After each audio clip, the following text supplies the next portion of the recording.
Let's start with kids. That's probably the most, for me, the most inspirational stuff that we saw yesterday. Okay. So yesterday, as we got to spend time with, it was an art school. Do you remember the name of the actual art school? I don't remember the name. It's the Lutsk Yes. City Art School. Yeah. Okay. So yesterday we got to go to an art school, which students, I think the youngest ones, they said, what, 6, 7 years old, all the way up to 17, I think they said was the oldest.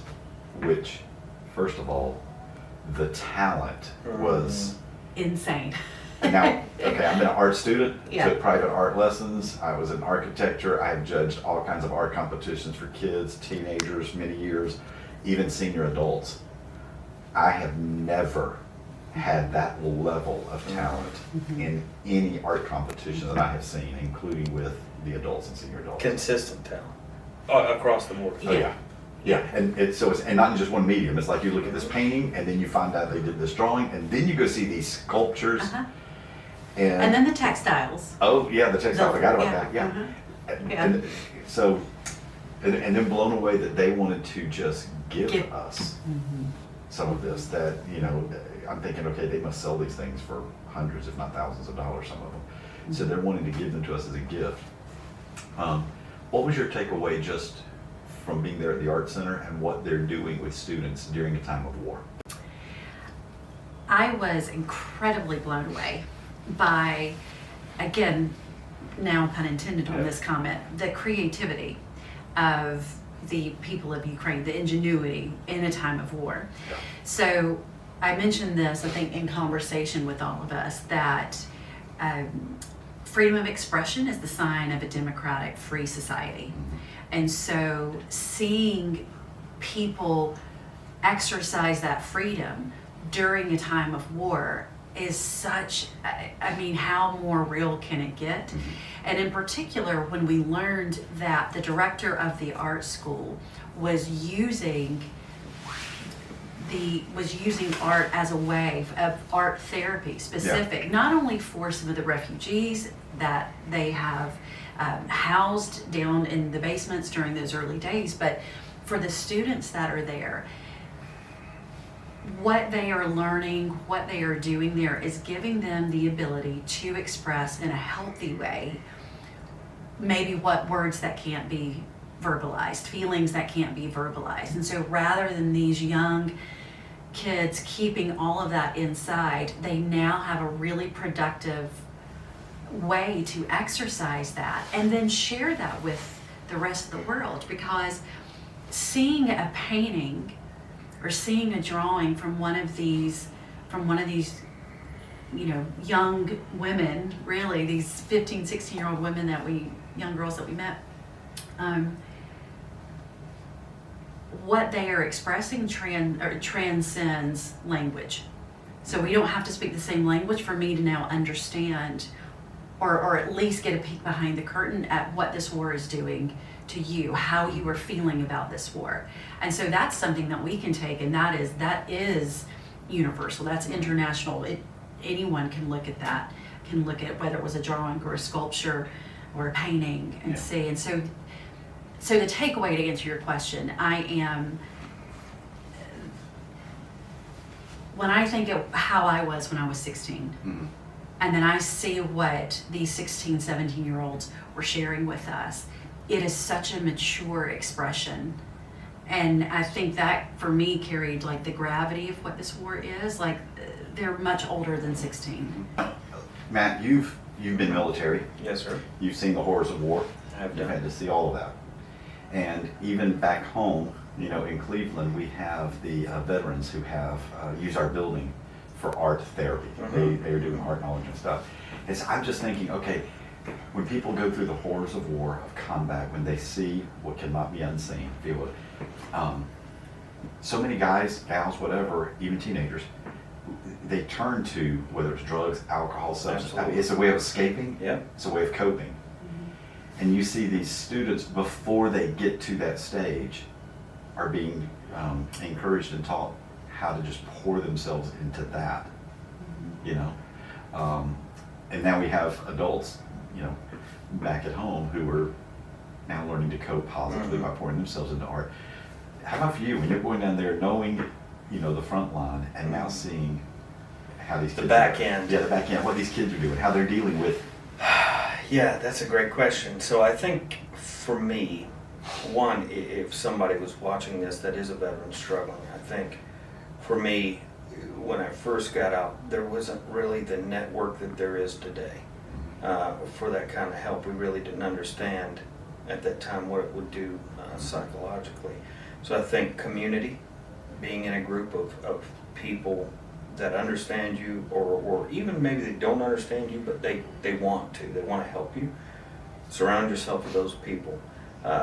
Be very vocal about it, and it may make other people uncomfortable, and that's okay.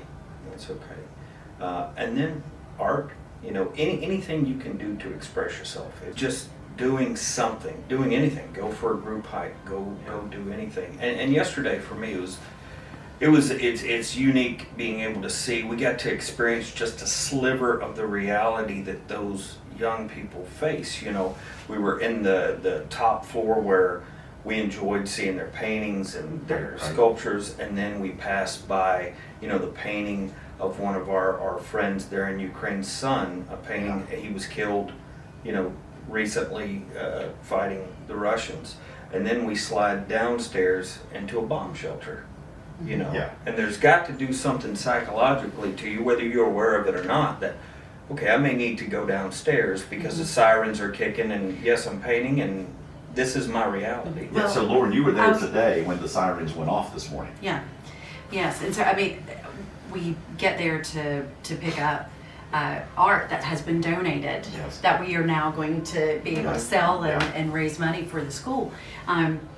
And just as soon as we are walking in, you hear the sirens going off, and the children are rushed down several flights of stairs, back down into that earthen underground basement / now bunker. And but they've turned that bunker into studios. Yeah. And it's still a bunker. It feels like a bunker, but it's got the tables, it's art set up. supplies.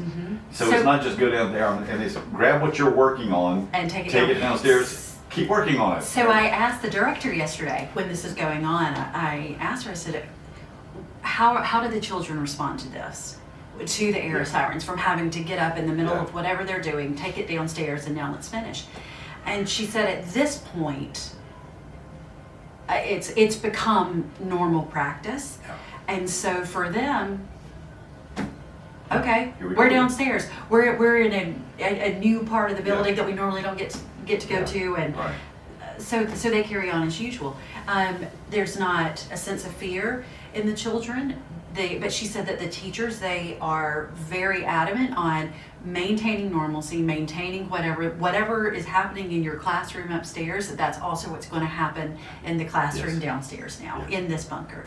So to your point, I mean, everything is set up just like another classroom would be, and they continue on. And she said sometimes kids don't want to have to, now we have to leave this downstairs, and now we gotta have to go back upstairs. So it's because they get into it. Because they get into it. Yeah.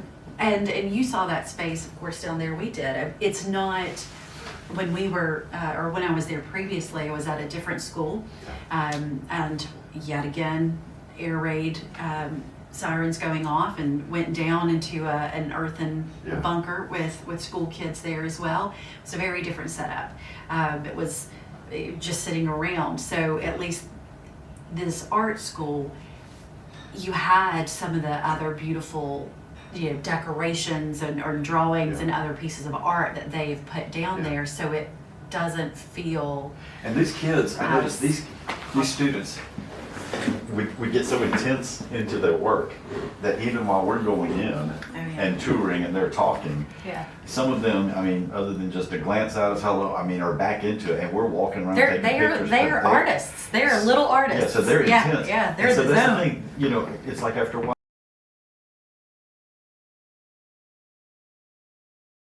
background, they're just working.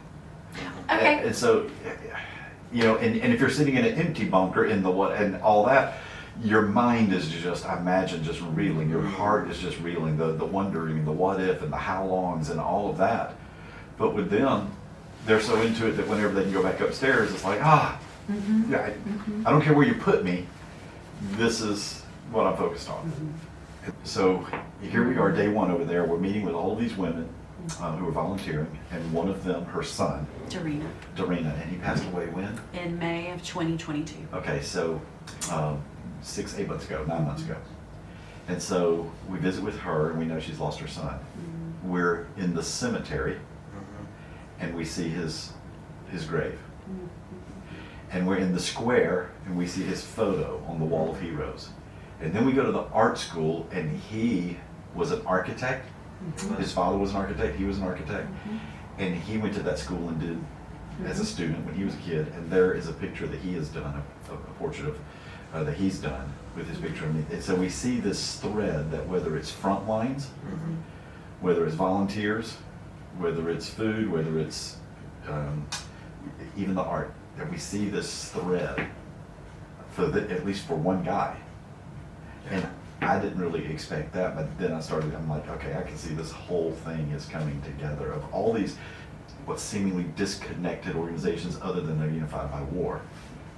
An individual and an individual family is woven through all of these. So while you were out, at the center, we ran to the mall to pick up a few things and all that. And we're coming back and we're passing the church that we were in. And then we see all the soldiers out there, what sure was going on, all that. Matt tells us when we get back to the news report, they're having a funeral. So when we were in the cemetery, we said the most recent burial was on Christmas Eve. That's right. And then they had one this morning. So their newest cemetery plot grave is actually dug today in that cemetery. And it's like, it's every day. And they had all the soldiers that were in this area, including the ladies and their groups, and they had them all coming there to the church and all that so they could all honor their. And so it's like, wow. And so it's almost daily. It's almost daily. I think you commented about that, Patrick, when we were at the cemetery. And you see how fresh these graves are. And they're unlike graves that we have in the U.S. where a vault is lowered and down in the ground, and then you can see some earth over the top. But these are placed in, they ran out of room, so they're creating new burial places, and the dirt is mounded. And it's fresh, and the amount of flowers that are covering and adorning these. That was really. That to me was really profound. That it's, again, just driving home these, I keep referencing this, taking something that is so broad, so macro, the war in Ukraine, or soldiers who have given and paid the ultimate price. Now that's really, that universe is getting whittled down really small, and we're seeing that in a much more tangible way. Again, a powerful day with those kids. I cannot believe that they were giving us these gifts, that, they offer as much of it as they can for free. The teachers are professionals. I mean, these are world-class professional teachers, most of them pretty much volunteering. We asked how they got paid, what they got paid. It is pennies, if anything. Before the war, they were getting paid more. Now most of them just volunteering and helping. And then even the students, $5 a month if they can afford that. And then when we say, hey, I know some people at home who want these paintings, they would pay for these things, especially knowing the story behind them. And so they're donating those because all the proceeds, even if they go to the school then donates them to military causes or for relief things or for those who are suffering and those who are helped. So they're not even holding on to those for their own use. They're just, it's amazing that the kids, sixth graders, by the way, this artwork we're bringing back was by the sixth graders. I just can't wait to get it home and everybody to see it, but for them to be able to say, yes, I will donate this, whatever comes in does not go to me, it's actually going to go through me. To these, and it's like, that's amazing. Let's go, we met last night for the last time, and we sat around with some of some more of the ladies who were part of that Women 100. Anyway, in our conversation, it went all over the place. It was serious to humorous to everything else in the world. But we did have some faith conversations. Mhm. And again, the organization here is, in Ukraine that we're working with, is not a faith-based organization. Correct. It is a relief support, for anybody and everyone. Right. But yet all of them have some connection with the Ukrainian Orthodox Church or some type of Orthodox Church. So they have a Christian background to some degree. Mhm. For some that's more vibrant than others, we could tell. But they started then asking questions. So, and of course that's where I started chiming in as the pastor, doing all that. For you guys, Yes. what was your takeaways from that conversation as far as the observations and impact? I think for me, it's always interesting to me that when we get back home, we isolate ourselves to, I'm a Baptist or I'm a Church of God person, and so therefore we have no common ground, But then you broaden that scale and you come here and we believe in Jesus. Mhm. We worship God. And we may do, the nuances may be a little different, but when we get to heaven, Mhm. they may speak Ukrainian and we'll speak English, but they're still going to be there, And then listening to you, of course, is like a learning period for us, and it's unique. In Lauren and I, specifically myself, I recall a song that we sang 1,000,000,000 times when I was a kid, "Let others see Jesus in you," and that's kind of my walk with God, and that's how I show my faith. But I think it was very, I don't know, just being able to watch you and how you spoke about the Word of God and you spoke about Jesus. It was, it was like that. It was like, Whatever you do, leave that in or make that B-roll, but we gotta have Yeah, that. yeah. You did raise no, the roof on it that. was, Yeah. it was, being serious though, it was, it was, you don't get to see that very much. Mhm. And you don't get the opportunity to spend time specifically in a war zone with somebody that is a pastor or is a minister or knows the Word of God like you know it. Not just the words in the Bible, but the totality of the situation, the backstory, and this was happening at that time. And so you bring a level of knowledge that I certainly don't have, and I dare say Lauren doesn't have either. So that was good for How us. about you, Lauren? What's- I loved that those people had an opportunity to hear about the love of God, Jesus, Mhm. in a way that I'm willing to bet they've probably never heard. I am grateful that they got to see another side of Jesus that they may never have gotten to see before. It was a great trip. We're heading back now. But I've spied out the land, so to speak. I have seen what God is doing. It's amazing too. And thank you. You didn't have to do this, and I surely wasn't expecting it and really had no idea. But whenever you introduced me, you were introducing me and our church as being kind of on the first wave of those who gave to these groups, to whether it was Igor or whether it was the Ukrainian Dream. Yeah. That when you introduced us, it was, hey, that first wave of giving Yeah. actually started here and came from there. And man, they were so grateful and just so, it was powerful. Well, that's the It was truth. moving. Yeah, It's well, the it is. truth. The bridge, without the bridge. And everyone keeps making that connection. Dimitri made that connection. Yeah. He said, your church, the bridge, you're bridging, this is what we're Yeah. bridging. And then Igor made that connection. And then one of the ladies there, it seems that they know the name of our church because it fits what we're doing. It fits the mission and vision of what we're doing. Well, and yes, it does. But also, we have talked about you. We've talked about our church. Yeah. We've talked. I mean, I am so proud to be a part of the bridge, and it was a really sweet full circle moment Yeah. to have you there and to be able to say, hey, this is the man Yeah. that Matt contacted when we Yeah. first felt God say, Yeah. dang, dang, dang, here, I Yeah. want you to go.